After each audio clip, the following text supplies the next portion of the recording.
Welcome! In today's video, I'll be showing you how to enable sending messages with the Enter key on the Telegram app for PC. This is a simple feature, but it can save you a lot of time since you won't need to click the send button every time you write a message. With the latest update, the option is easier to find, and I'll guide you step by step so you can set it up in just a minute. First, open the Telegram app on your computer.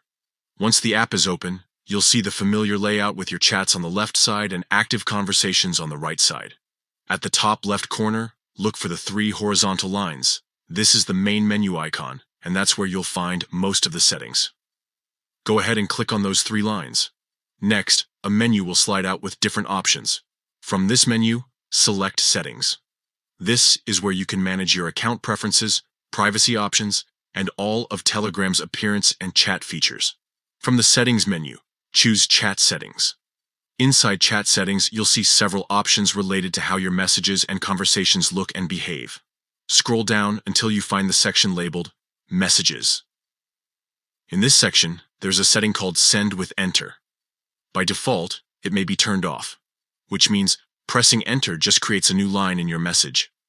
To change this, simply click on the Send with Enter option. Once it's enabled, every time you press the Enter key, your message will be sent instantly. That's it. You've successfully turned on the Send with Enter feature. From now on, chatting will feel quicker and more natural, especially during fast conversations. And don't worry, if you ever prefer the old way of creating new lines with Enter, you can always come back to Chat Settings and toggle the option off whenever you like. So now you know how to adjust this useful feature in Telegram's new update on PC. It's a small change that makes communication feel smoother and more efficient.